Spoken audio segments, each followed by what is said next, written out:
Open it up. Good morning from India and Atlanta. I'm John McIntyre of the Scheller School of Business, College of Business, with my colleague Agnihotri from New Delhi. Yes. We're here today to help our friend Professor Jagdish Seth launch his new book, India's Road to Transformation: Why Leadership Matters. And it gives me great pleasure to say a few words about Jag, who is known to all of us, actually. Jag received fairly recently the Padma Bhushan Award from the Indian government in recognition of his many years of service and also of his deep scholarship regarding India. But this would be the least of his achievement if you look at Jag's career path and his many books. He's currently the holder of the Charles Kelstad Professorship of Marketing, Chair of Marketing at Emory University, Georgia Tech Business School. He's known to all of us for his work and has been known to all of us since the late 60s for his work on consumer behavior, global competition, and geopolitics, but particularly to me because I have joint appointments in business and international relations. He's the chairman of the Indian Academy of Marketing, and when he's not in the US or traveling elsewhere, he's in India. I think there's a quote in the book, and it may not be yours. You can take an Indian out of India, but you cannot take India out of an Indian, if I recall. So he is a proud Indian American who has provided immense insights on the shape of things as they are and things to come. And this is all the more relevant as we are on the cusp, on the edge of yet another parliamentary election for the Lok Sabha in India, which I believe starts 19 April of this year and goes on in 7 stages till June 1st. So without further ado, I'll turn it over to my friend Agnihotri, who, based in India as he is for the week, can provide further insights and start off the exchange and the dialogue with Jag. Thank you, John. I appreciate the introduction, illustrious introduction of Dr. Jagdish Seth. It is truly an honor to have you in this program, Dr. Seth. I've been traveling in India for last month plus, and I plan to stay here for a couple of more weeks. And I've actually seen what you have written about how India is transformed. It is truly mind-blowing to even somebody like me, who's almost a regular fixture to India. Every 3-4 months I travel, but this time I ventured into some new cities. And this afternoon only, I'm flying back from Ludhiana to Chandigarh to Delhi to be here on time. And everywhere from Coimbatore to Chandigarh in last 20 days or so, I've seen a lot of transformation. And with this, I will open up, welcome you, and also thank James to hold this program in my absence since I'm in India. We request you to start your opening thoughts as to how and why you thought about it. And I'm also very sorry for your co-author, late Mr. Gyanendra Singh. No, thank you again, Ani and John, for hosting the webinar. I think it's a very timely topic, not only for the India's transformation and the elections, as John mentioned, but I think for the world economy in general and the world geopolitics. The project began in a very different way. Gyani Singh unfortunately passed away before the book was published. But Gyani actually was my student in 1971, did his MBA from University of Illinois, and he went to Procter & Gamble, became a senior executive, and he always wanted to write a book with me, and his expertise was on categorization of products, category management as it is called, at P&G, which is a world-class company. and he wanted to write a book with me on product management. Both of us agreed there is not a good book out there in the textbook arena, academic arena. And instead, we ended up writing a book about India and the India's transformation. The book was written because he got so excited after visiting for many, many years before and after change he saw. I was going pretty regularly because I was on the board of Wipro, so I went 4 or 5 times a year, and I saw change more incrementally. First time I went back to India was 1968 to teach as a visiting professor at IIM Calcutta.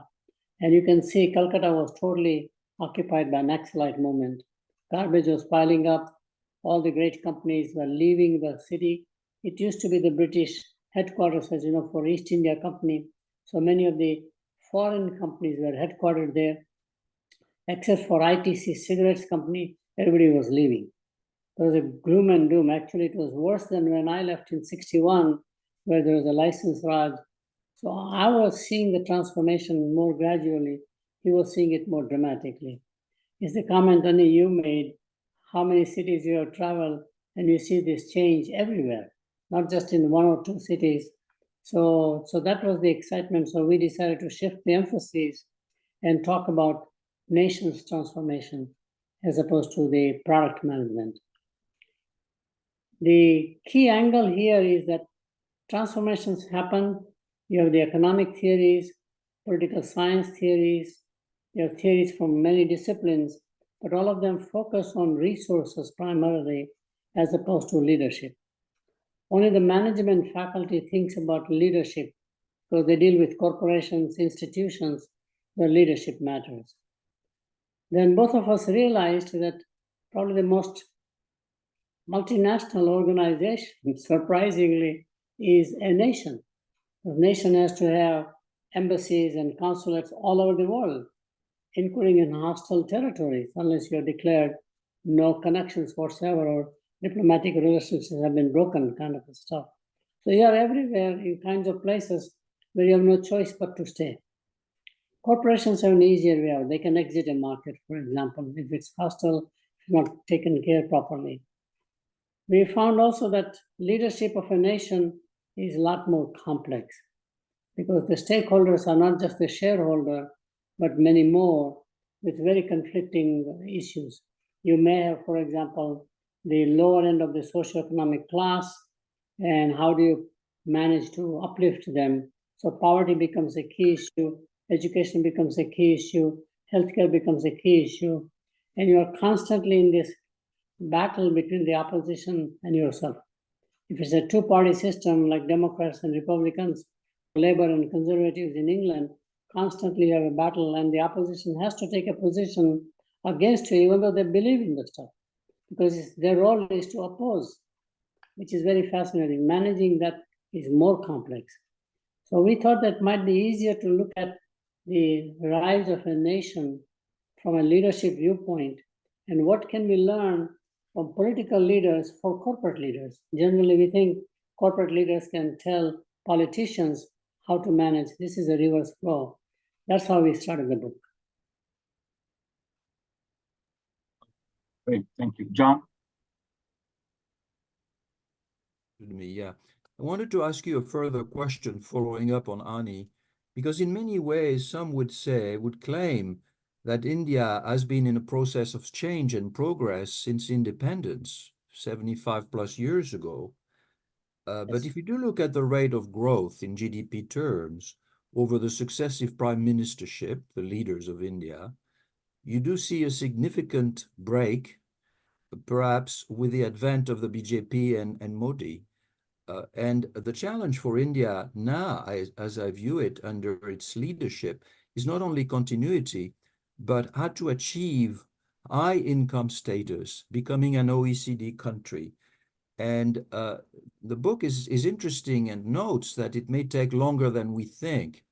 So it's really a combination of continuity and leadership, and the qualities of leadership which you identify, and qualities of leadership that are some of them unique to India, but also the other ingredients to achieve this high income status that India strives for, which would make India really a peer competitor in the region, to use John Mearsheimer's term, with rates of middle-class status much higher than they are today.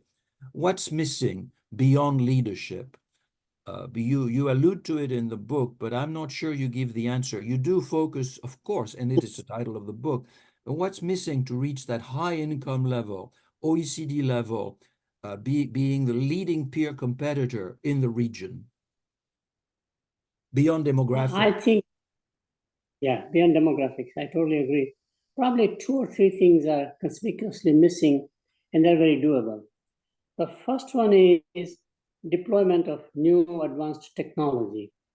Technology democratization uplifts people, moving them from low-tech to a high-tech nation all of a sudden. We have seen this in South Korea, for example.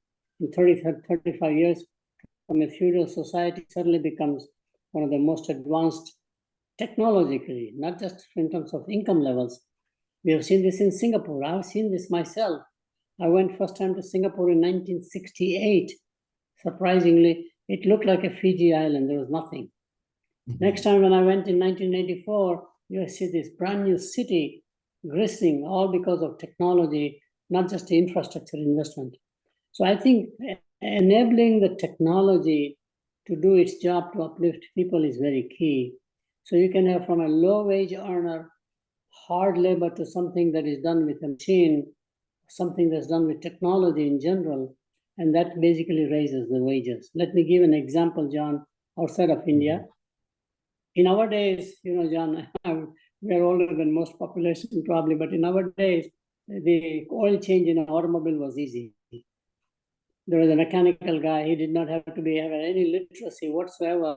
But today, an automobile is a computer. Without a machine, you cannot understand how the automobile works even. You cannot open the trunk probably.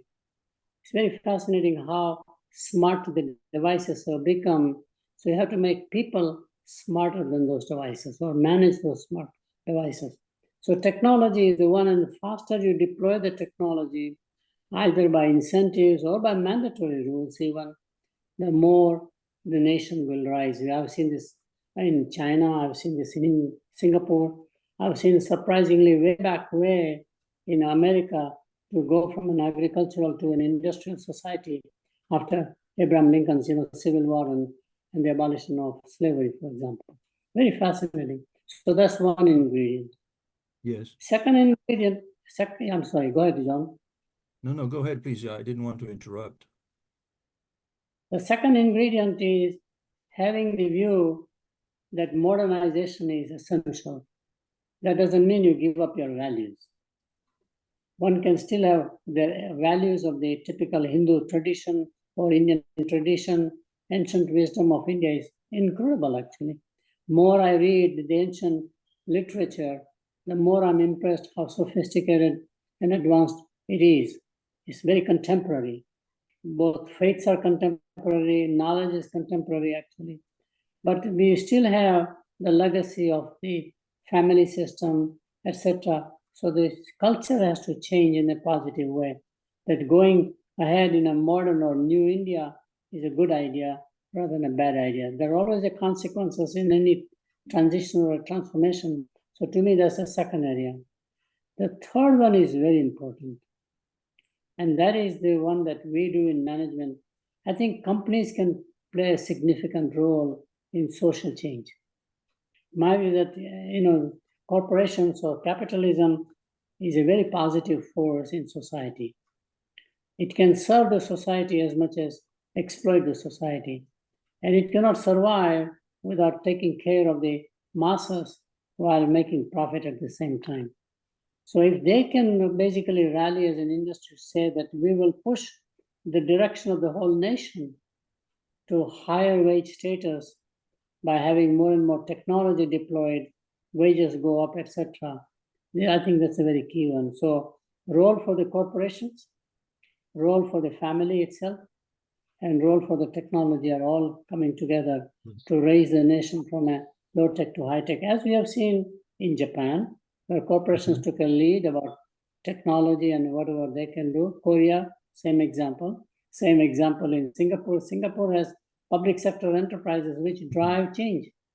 So how do you do that thing of those three ingredients? But you must admit the size of India is quite different from that of a Singapore or even a Japan. If Annie will allow me, a follow-up question, as I was listening to you on these four factors, is it better to start transformation through leadership, continuous leadership of a society at large with social and economic reforms rather than deep political reforms? It's the Deng Xiaoping for modernization dilemma. And as I look at India in terms of its achievements in the underlying foundations of technology leadership, it took years to create IITs, AIIMs, IIITs, which are the leading edge schools, world class in India. They are a form of institutional reform going back to Rawal Nehru, but it took many, many years before they came to become recognized as world-class leaders. So is it better to start with economic social reforms or deep structural institutional political reforms, as might be a question that arises in India? No, you're so right, John. It's a typical dilemma. In general, it's easier to do economic reforms than social reforms, especially in a diverse country like India. India is more diverse than European Union put together, not only just in languages, but everything. And to unite that together on social reforms is a little harder. Think about the conflict we are going through in America, which is an advanced country, about social reforms such as abortion. It's becoming a mainstream dilemma or a dialogue or a conflict. It's a much slower process.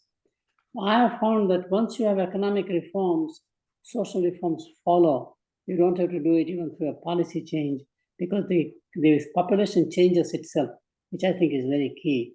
As we have seen with social media or smartphones, for example, we have seen that thing happen all the time. They are transforming the society quite a lot. So to me, economic reforms is the starting point. Economic reforms have to be followed up with infrastructure investment, which I think is very important. Then you can come to the social reforms. Social reforms, fortunately, are made much faster in India than I thought would be possible. Maybe I'm a more traditionalist in my view, but whatever it is, I was impressed when the Modi government announced 1/3 of the parliament mandatorily will be seats assigned to women, no matter which party. I mean, that kind of a legislative change, policy change, you don't hear any in the world. I would tend to agree with you on economic reforms coming first, but I would also recall the French Revolution and the American Revolution, where institutional reforms, be it chopping a head off or basically kicking the British out in the case of North America, were of an institutional nature. And then the economy followed or didn't accordingly. So there is debate. As one compares India to China, what explains the fact that China, which didn't really reform much of its politics, really overtook India? Is it the fact, perhaps, that India was too wedded to Fabian British socialism, and many of its prior leadership had been trained in the UK, married to the post-World War II Fabian ideology, and that finally India freed itself of that ideology and was able to transform? I think you're absolutely right. The ideology is the one that kept India's potential not locked up. License Raj, as we call it, belief system that you cannot trust capitalism at all. The belief system that commanding heights theory of Lenin, for example, that key strategic industries should never be privatized. Public sector will be the dominating. And surprisingly, that ideology was also true in China under the communist rule. But what Chinese did something that is unthinkable even compared to the Soviet Union, compared to all the Eastern European countries, where the change came from communism to something else, more and more market-oriented economies through revolutions. China is the only country where They simply changed the manifesto of the party, pretty much. Rather than party deciding that we will go from a communist approach to economic aspects to more and more market-oriented approach, and the rest is history. And I'll tell you why.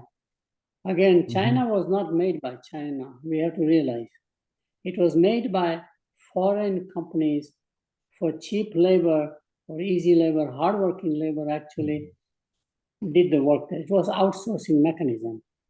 So the brands began to be made in China, as we have done in other countries also. And we opened up our market. The Americans opened up their market for Chinese goods in the process. Brands are American brands. Only recently you see Chinese brands becoming global brands, which is as higher. Lenovo, I can give about 40, 50 brands. So Chinese enterprises themselves were not the kickstart for China's reforms.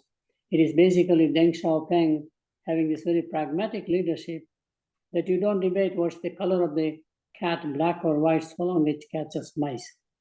It's the smoothest transition I've seen in a political arena where party remains the same in power, but its manifesto has changed.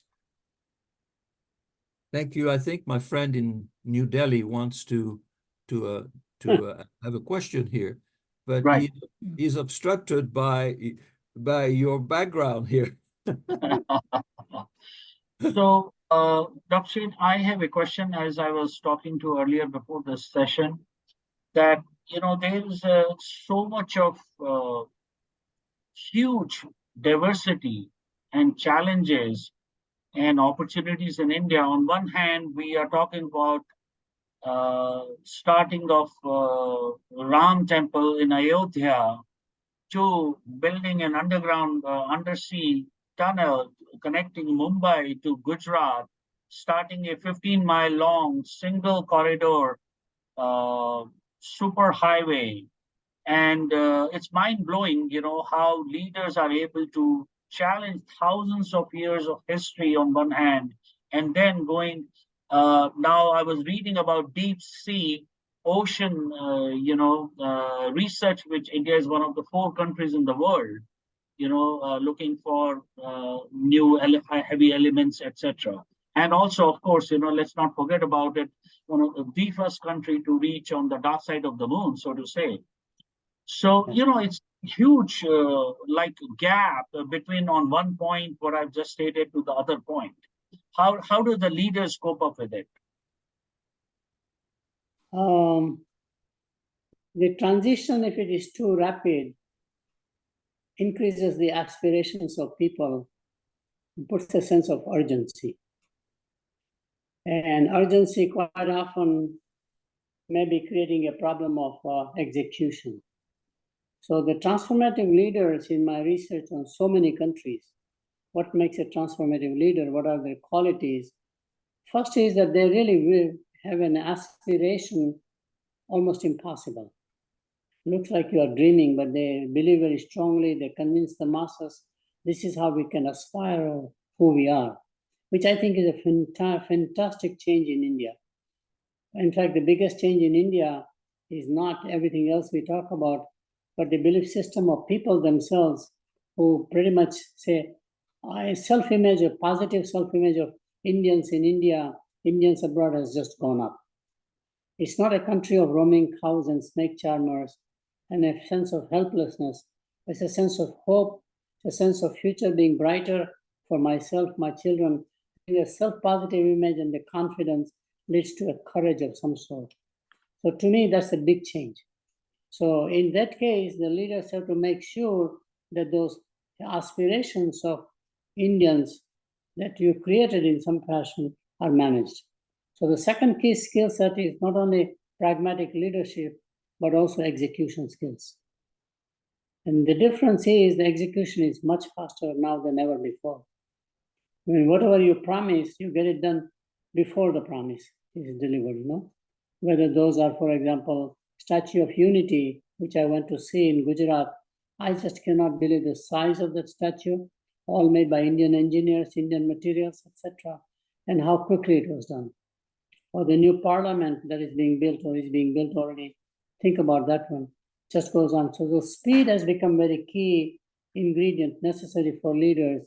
You cannot go on debating, or delaying. As we see in the US, so many decisions in US, they're just postponing it, including passing the budget, for example, at the last minute. That basically makes people unhappy. Because they trust the nation to you, you are the steward of the nation, and your job is to deliver, execute properly. So execution is a very key skill set also. The third thing is that the leaders of today have to be all inclusive. In other words, it's not just you are serving one part of the society, let's say wealthy people, or serving the masses. If you have a sort of a social agenda in some fashion, you have to do both at the same time. So how do you create prosperity for everybody? Lifting the lower socioeconomic classes way above the poverty level, at the same time making sure that the capitalism does its job properly. That's a balancing act. So often it ends up being public-private partnership. Rather than corporations not being trusted, you engage them into the policy arena, and policy people begin to say, how can we enable together? Surprisingly, it is not just those two. Every society is anchored to three legs: the government, the policy, regulation, the capitalism, the enterprise, and also NGOs. NGOs are very important third leg. In India, we have world-class large NGOs. Size is, again, everything in India is, numbers are just staggering when you think about it, including the elections. So those three, how can they get together? And as I've said before, way back when, more than a decade ago, what matters is infrastructure. Both physical infrastructure and digital infrastructure, the financial infrastructure, everything that affects daily life in many ways. And I think India is doing very well on three fronts. The defense front, where a lot of technologies are coming, infrastructure front, and very importantly, which people don't talk about, is the consumer front. Consumption, India is incredible, and I think China went through the similar one, but I don't know the details. In India, even today, 50% of all products we consume are unbranded. Think about that. So from unbranded economy, now we are getting a branded economy, which puts a lot more quality in the product, a lot more assurance in the product, less adulteration can take place. It's very positive force in some fashion to package and promote, etc. And then now, of course, we have the same thing. Most of the distribution is unorganized sector. I could not believe that from the producer to the consumer, there are about 11 middlemen in India, which is huge inefficient structure. Right. None of them pays no taxes. Yeah. They pay no tax. They didn't even pay sales tax. Today, of course, GST is a different phenomenon, which I'll talk in a moment. It's very interesting. As the India transforms from unbranded to branded consumption, next generation of people want branded atta, branded rice, branded everything. And as we shift from unorganized to organized retailing, such as e-commerce, for example, the distribution system compresses to about two-step distribution, from a producer to a distributor to the consumer kind of stuff. And to me, that's very key. Can I add one more thing at this time, or can I wait? Yes, please, go ahead. Go ahead, I'll be next after Annie. I think there are so many initiatives started by the Congress party when they were dominant for many years, but they could not get it done. The first example I have is GST. GST was initiated 40 years ago, but the political parties, for whatever reason, just never could get it done. Today, GST will generate more revenue for the government, both state and federal, so you don't have to have income tax. When you have a huge cash economy, you don't pay taxes on consumption also. Very fascinating.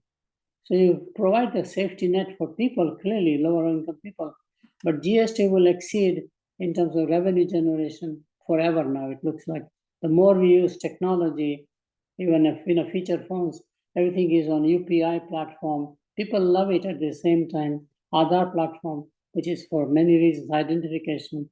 Most of the banks are going online. I think all of this stuff is enabling more collection of the GST and less leakage in the process at every step. I think that's a very key move that happened. And I was quite surprised how it got done. It got done, which is amazing to find. As I mentioned about women's, 1/3 of the political leaders in parliament have to be of women, which is again unthinkable in a country where the role of women still is, more traditional than more modern or more futuristic. To shift a little bit to leadership. As I prepared for meeting with you today, I went to a variety of management sources looking at Indian leadership, not only in Indian firms, but also Indians who have achieved leadership positions in large corporations outside of India. And I'm fully aware of the fact that leadership in terms of nation building is not firm building. The two are quite diverse in terms of scope and challenges. But there are three features that struck me as characteristics of an Indian style of leadership, if such a thing does exist.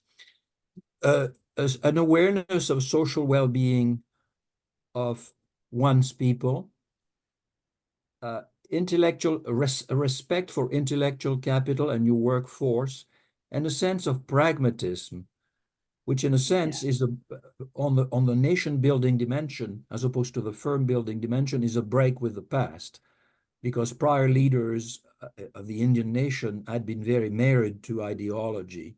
But recently, at least in the last 2 or 3 terms of office, we see the pragmatism as a leading feature. Do you think I'm on track? Would you correct that? Because you go at length in the book identifying different style of leadership in terms of nation building. But I think there is emerging something called Indian leadership, regardless whether it's for politics in the India context or for firms that are led by Indian managers. No, I think you're right. There is something about that. In my classes that I teach on globalization, I talk about the rise of leadership from different nations, not just American leaders running American corporations. And at one time, it used to be the Dutch #1 per capita. And we've tried to explain because the Dutch are by definition international.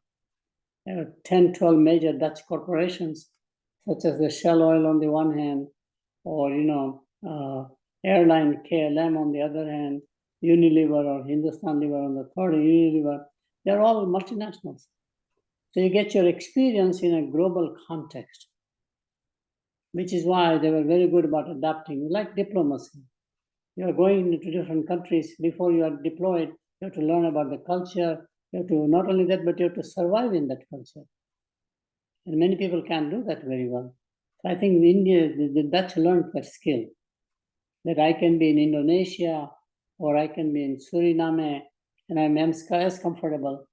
Unilever did the same thing in Africa.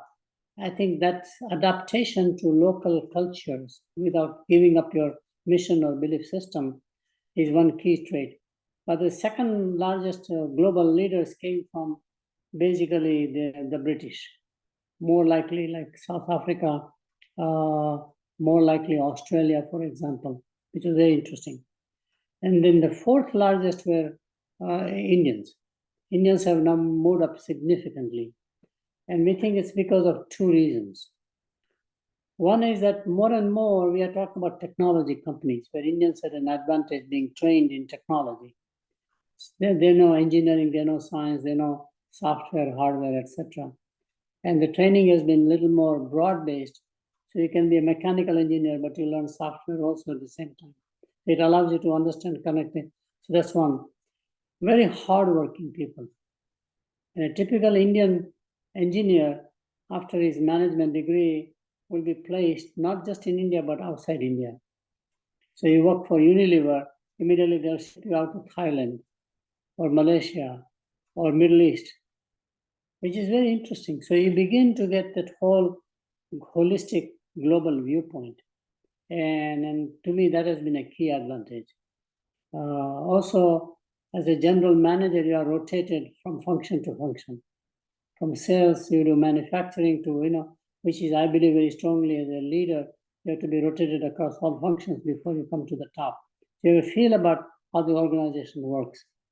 And then in India, they've learned. It's very interesting when you are a foreign born, especially a minority person coming, minority in terms of numbers, and you lead a company which is all majority different population, suddenly you realize you have to convince them in a very different way. In a sense, we're seeing Indians as the new expatriates, while in the 50s it was the British, and then as you indicated, the Dutch, small nation with big companies, less challenging perhaps, more able to adapt to culture. Now Indians are fulfilling this job. But I see that to be I think it's the case not only in organizational corporate settings, but also in other settings. We're seeing more and more Indians all over the Western world taking the leadership, the helm in business schools, for example. Yeah, no, I totally agree. Even in corporations, not limited to Silicon Valley companies. It's basically leadership across more traditional companies, like a FedEx, for example. And I can give you all kinds of examples which are non-technology companies. So there is something else about the Indianness, as you say, and what it is the one we are all trying to figure out. My view is that if you are a diaspora, if you are an immigrant someplace else, you need to survive and adapt. You learn how to adapt. You learn how to respect others. You learn more inclusive attitude in your mind. So when a company actually is ethnocentric, it brings its own people. As the company becomes more and more transnational, it loses the identity of country of origin among its management. And I think which is where another reason why Indians are becoming more and more leading, breaking the glass ceiling or whatever you like to call as it is. And I must tell you, John, one more thing. I'm very impressed with Indian women leaders. Mm-hmm. I know several in India who are top multinational leaders, and then they decide to go back to India for family reasons as opposed to career reasons. They're incredible. Indra Nui comes in mind at Pepsi, for example. At Pepsi, managing a large corporation. Vinita Bali, that I know very well, who was at Coca-Cola, went back and ran a company. So I think we have to also figure out how to make sure that the world is aware that India produces very good women leaders, not just for the NGO side, but the corporate side at the same time. One doesn't see much in the management science literature on this unique Indian style of leadership. I did a search last night in preparation for meeting you. I did find a few HBR, Harvard Business School Review articles, one or two in France and the UK, but really no deep understanding of that. It would be nice to encourage some of our colleagues in academia to really research that dimension. And it's tied very closely to your leadership study in terms of national leadership. So would you say that the transformational leadership of PM Modi has had an impact on the leadership styles of Indian executives and the diaspora, both in India and outside? Was it inspiring? I clearly think it's inspiring, but also in some sense enabling. That I have a nation leader who believes in creating a positive image, that every Indian corporate executive is a brand ambassador for India, not just for a corporation, for their work actually. I think that's a very key one. Creating this self-positive image is another very key one, I believe. So all of that enables behind the scenes, creates a sort of a soft ecosystem that allows you to flourish in the process. And also, I must tell you, remember many of the people who are leading Western multinationals came as very smart students. There's a whole selection process. If you want to join IIT as an undergraduate engineer, there are 40,000 applicants for one seat. And it's a very open examination, which you have to prepare for 1 or 2 years actually in your high school days while studying. It's a very rigorous examination. So is true about the Indian administrative services. So the real talent is there are so many good rough diamonds. And the institution role, like the IIT or the IIM, is to polish you and get your brilliance out even more. Then you put them into a corporate context, like a diplomats do, put them into international context very quickly to see if they can survive or fail, can they manage, do the job, which is why they become very good. To me, selection is a very key issue also upfront. To get into IIM is also the same thing. It's not easy to get into those prestigious aims in medical school, etc. That I think is a factor also. Right. So, John, I have a question. It's a two-part question. As you know, your book talks about India being the 5th largest economy right now, Dr. Sheth, and we are moving towards, India is moving towards being the 3rd largest economy by 2030 or so. You know, the infrastructure in education sector is also growing rapidly. Yes. You know, elementary education to tertiary to, you know, even the higher education.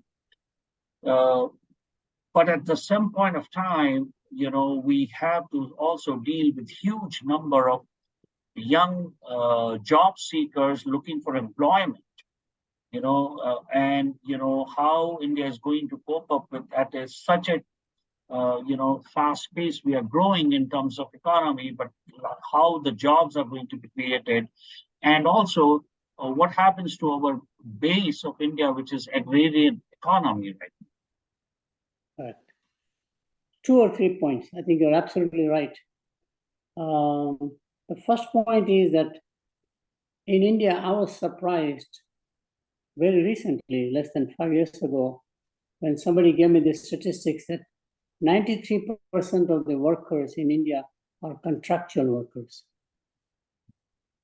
India has a tendency as corporations, as businesses, to outsource every activity to other people. How do you make them employees? Employees is very key. Today, from the total workforce, I'm told it's about 10% now. To bring about the change, like unorganized sector again, you know, making products, which is where you don't get the advantage of becoming low wage to a high wage, for example. You are in a servitude, but in a manufacturing center, as you are a servitude in the agriculture, like a tenant farmer is usually. So given that, there is no aspiration. You continue because everybody's earning low wages. You work long hours, all this stuff. So as we get the manufacturing go from a contract work to more and more paid employee work by the corporations. In other words, corporations have to think that how can they manage higher wage employee and still make money, as they do in foreign countries. In IT industry, I know very well, they do it very well at the same time. They employ French in France, they employ Germans in Germany, they employ Japanese in Japan, and they still make money. So we have to learn how to do that thing in India, as well as people, countries which are English speaking, where we think Indian can be sent at a lower wage or something like that. So no arbitrary. That's clearly one factor. Agriculture is much more interesting. For the first time, agriculture can aspire, given the affordability of technology, to go from a very manual, hard working. Hardest work is always agriculture, all countries. Then industrial factory workers is less hard. It's a little more convenient, more, you know, you have the comfort of the air conditioning factory, machines helping you. Service industry is even more easy to do with consumption. So agriculture is the really backbone breaking, you know, back-breaking thing. I think that is where one has to deploy more technology. Right. Today, right. I do it not just in terms of a fisherman having a cell phone to look for markets where there's a demand, where he can command high prices, as we see right now, but actually the whole process of doing agriculture. Now, what required? It will require enormous reforms, policy change about land reforms. Right. And we have that can be like Brazil, India can be like many countries, large farm economy. At one, we don't trust landlord system, Jamindari we call it. So we broke up that system because of the exploitation in the past was very relevant. But today it may require that one has to scale up in terms of using more technology in many ways. I mean, I'm surprised, and I'm giving an example. I went to California about 20 years ago. I go quite regularly, but this was a farm economy area. Yeah. They cut the rice laser beam after the rice is cropped. They cut the, in fact, seedling by a plane flying in. Today we have the drones who can do quite a lot of very hard work. Yes. So farmer can make more money per acre. And I will tell you, I mean, this is very important because agriculture is a key sector. Think about that one. I mean, we dominated the cashew nut business. But today, Vietnam makes 6 times more yield per acre in cashew nuts, has become a major competitor for a small country. So monopolies of crops because of soil, because of nature, climate are going away now. Other countries are able to do because they're accepting the technology more and more. Right. Exactly. So one has to. Which takes me to the next question, I think. You noted the case of Vietnam, nearby Vietnam. Your book indicates that India is at a crossroads, which is not new, actually, in a way. Yes. But also that there is a window of opportunity to be taken fairly fast. Reasons being, among others, the rise of Africa, and we had a major program on Africa at Georgia Institute of Technology yesterday with the US ambassador from South Africa, etc. The rise of Brazil, the rise of the BRICS, other than India, Right. providing responsiveness to the needs of a still globalized economy. So you mentioned towards the end of the book that the manufacturing potential made in India is great, but it's not what it should be. And so in the context of the upcoming elections, in the context of the crossroads argument, and in the context of the window of opportunity with a time horizon somewhat short, what would you say needs to be done in the short run to transform India into the high-income country, OECD style, that it aspires to be? First of all, India is destined to become service capital of the world, just as China became the manufacturing capital. Because India has talented people, relatively well educated, and the numbers are very large. The opportunity is becoming more real since China is unable to participate in the services economy using its own service force because of everybody wanting to distance or de-risk from China, having the monopoly power essentially. So services industries, especially higher certified services, such as, for example, accounting, such as, for example, legal services, IT services, but not the call center, but higher wages where you're commanding, or special effects studios where you command $110 per hour wages. There's a market price, you know, and the margins are there, etc. So getting into highly skilled, certified occupations. That's one option, clearly we are seeing as a service. Second one is that India easily can become an education hub, both physical and online. Because there are so many countries like Africa, for example, Gulf countries, etc. And look for somebody, they are not coming to America as much because of the visa and restrictions and all the stuff, which is true in advanced countries. You need some other location. Now, Dubai tries to do that thing, but it's not nowhere near what India is capable of doing it. So India can easily invite the foreign campuses to locate there, have students come there to study, and managers can come for executive programs or any technical programs. So India has a very large online infrastructure in place actually. So one can deliver things out of India to the world rather than the world coming to India. So online capabilities are very good. IGNU, as it is called, Indira Gandhi National Open University, is fantastic. I mean, 4 or 5 million people are already registered. They have offices in every state capital. It's a centralized curriculum. I've never seen any university having such a wider curriculum, from getting a PhD in culinary art to a PhD in philosophy to a PhD in chemistry, anything you want. to make the affordability, accessibility so important.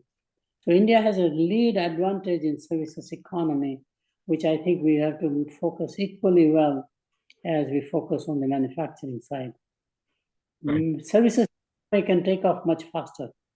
Infrastructure needs are not that great, like need for land, for example, need for, basically buildings, more it is required of intellectual people, skilled people essentially.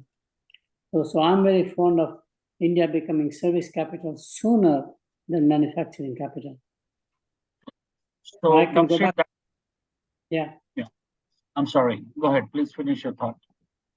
I think manufacturing can be done. It is done right now, especially an alternative sourcing to China. Yeah. De-risking from as one place. So it's a China plus strategy, as we call it, which I think is very good.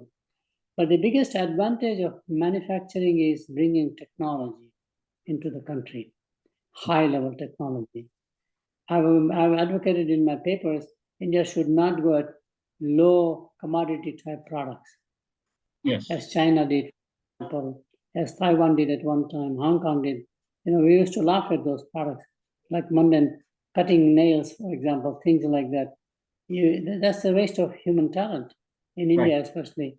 To be done by other countries, but start with a high engineering product, which happens through defense, happens through infrastructure, and then that's where India will excel. So it can happen.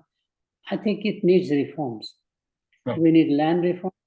We need labor reforms, and hopefully this party, if it wins in both houses, then clearly will go after the land reform and the labor reforms.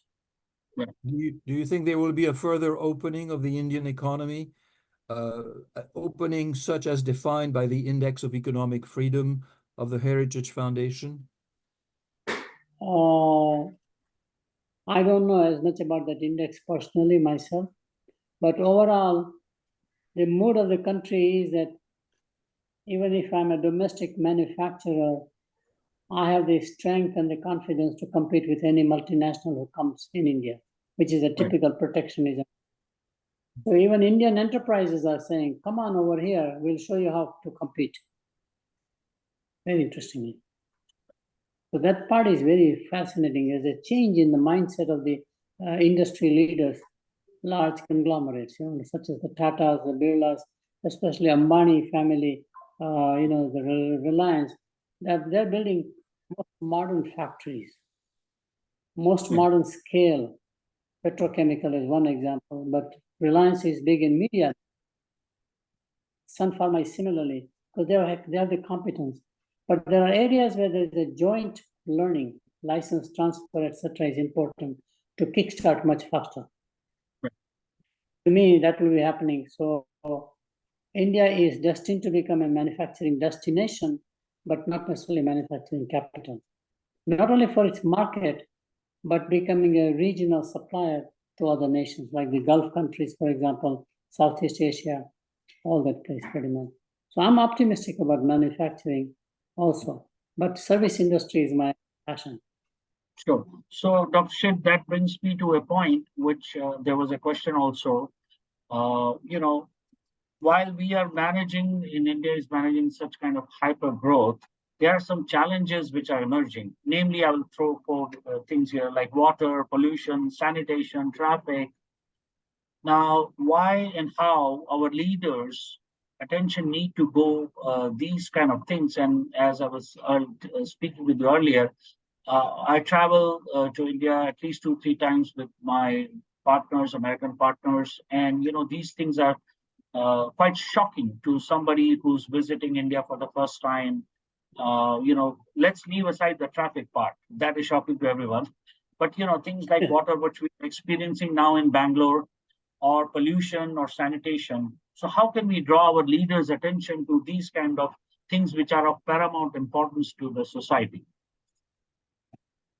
First of all, usually the effects of industrialization come sooner than we all imagine. Water pollution, air pollution, scarcity happens sooner because everybody's expanding at the same time, which was actually the reason why we had a planning commission at one time to make sure that we don't have side effects coming as much. Either you anticipate and build those things in place before you invite manufacturing, or you begin to adjust and adapt eventually, okay? Let me give you an example.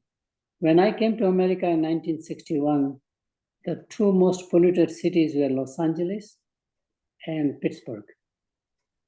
Pittsburgh felt like nothing but dust in the air. Water was polluted because it had industrialized in terms of making steel, automobile things, etc. Probably was true for Akron, Ohio in the tire industry, probably true of most of the Midwest country cities, where manufacturing took place in America. But they cleaned it up. Pittsburgh realized that without having safe water, air, etc., people will leave eventually. Los Angeles cleaned up. So it can be done, in other words. It's not as if it's inevitable. I think it has to question of putting urgency behind to say this is equally important. And I'll go back to my first book in this geopolitical arena I wrote called The Tectonic Shift, which was the rise of emerging economies, the BRICS as we call them. And I said it will be neither technology nor capital that will slow down emerging economies, but it will be the environment. Environment will slow you down. So make sure you manage environment. The book is out 15 years ago, I think. So the environment and sustainability are very key that one has to think about, which is why services economy, services capital can happen sooner without too much impact on the environment. Manufacturing has more impact. So you have to build all this ahead of time to minimize the side effects, essentially, of technology by and large. John? And then the complexity is the following, which is always happens in a federation as it is in America. State jurisdictions are very important to understand. Most of these things are not done by federal, but by states. So states have to take responsibility as we do in America. Each county sometimes decides some certain way to make it's clean.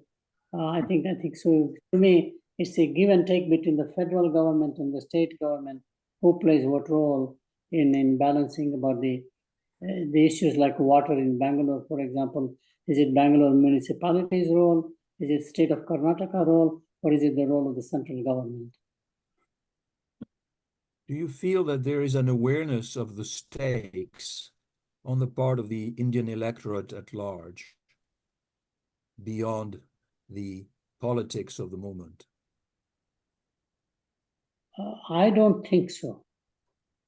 I think still there's a lack of awareness in some fashion about what a great potential the nation has at personal level, family level, my children's future level, for example. With social media, they are made more aware at the middle class level, maybe a lower middle class. And I'll give again anecdotal evidence. You take a typical software engineer, 10 plus 2 high school plus 3 college, and he joins an IT company. Usually he is in a metro area like a Bangalore, Delhi, Gurgaon, typical spots where the cluster is. He stays there as a young person, as a paying guest.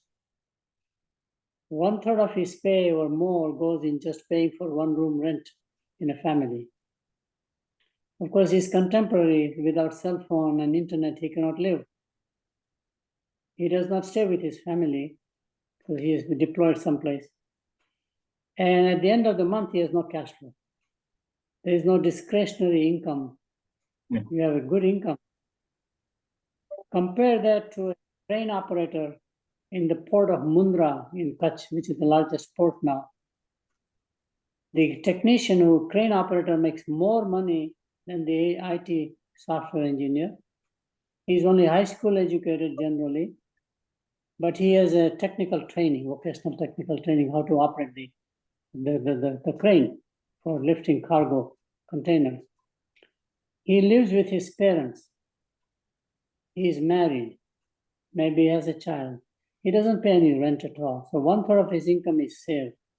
He has more personal discretionary income to buy things.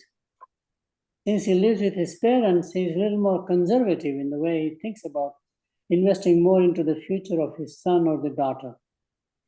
First of all, he wants a motorcycle so he can go back and forth more easily between the factory and the home, for example. Then he wants something which is again a very useful, like a more computer in the family. Because my son needs to know the computer world. Aspires to say, while I'm working very hard, I don't want to have my son get into my job like a crane operator. He can be an engineer, he can be a medical doctor, he can be, whatever he wants to be, Right. Which is fascinating. So basically investing into the children's future is very important. So here are the opposite facts. The discretionary income is more in the rural area, or not villages, but rural, small towns, which is why during e-commerce, during COVID, all the e-commerce companies made more money in the smaller second tier, third tier towns because there was no supply chain. They could provide the products, and all the stores were closed, which is again very. So we need to understand the reality is not what we generally economically we think, conceptualize, we theorize because it's a history, it's a theory, historical theory that doesn't seem to work. I will give you one more example, and I know I'm monopolizing the time here, so I need to open up with more questions. I was fascinated. I had an MBA student do research because of some instinct I had. India imports gold. London Metal Exchange has the data. So from 1950 to year 2000, we found that India has imported 50,000 metric tons of gold or something ungodly number. 75% of the gold remains in India. 25% is make jewelry and export it out. 1,000 tons per year for 50,000 tons over 50 years. That was the cycle we looked at. 65% of their gold is low-income people who are declared by United Nations standards making $1 or $2 per day income. Think about that. Gold is not saved by rich people. Rich people invest in stock markets, bank accounts. Poor people, this is the only safety net. It turned out to be the asset value of this gold, what they bought generations ago from family transfer heirlooms, as we call them. I estimated it was about $1.5 trillion. That's a different theory now. On an income basis, a country may be poor, but on a wealth basis, may be very wealthy. If you count wealth other than the stock prices or stock market, etc., which leads to policy changes also. How can we make sure that this gold that is sitting doing nothing can be made into an investable commodity by the family? So it leads to policy change. So things like that is where India is fascinating. Every time you go, you say, aha, I never thought about it. Aha, I see something. That keeps you going as a researcher and a scholar. Great, wonderful. John, you're muted. John? Muted, yes.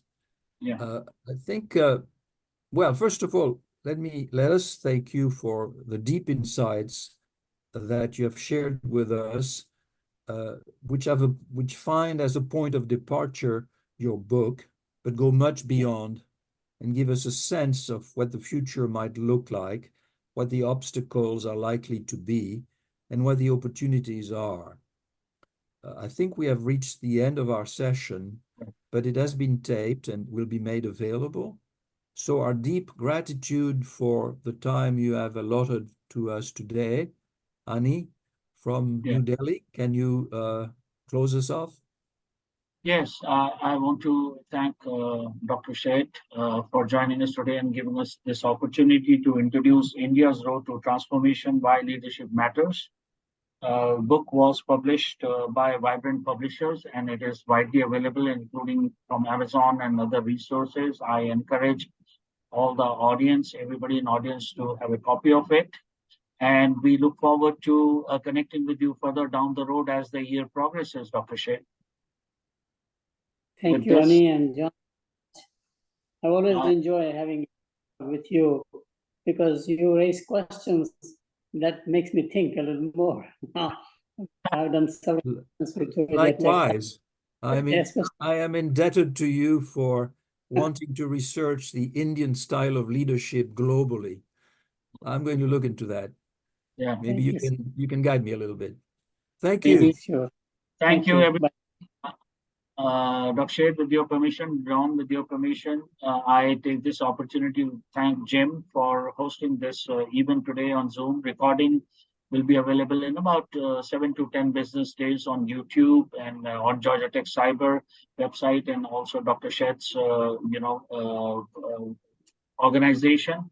And we would like to sign off here. And thank you, everybody. And please stay tuned for our future edition of the programs. Have a good night, Annie. Have a good day, Yeah. everybody. Take care. Thank Bye you. now. Jim. Take care. Signing out. Bye-bye. Thank you.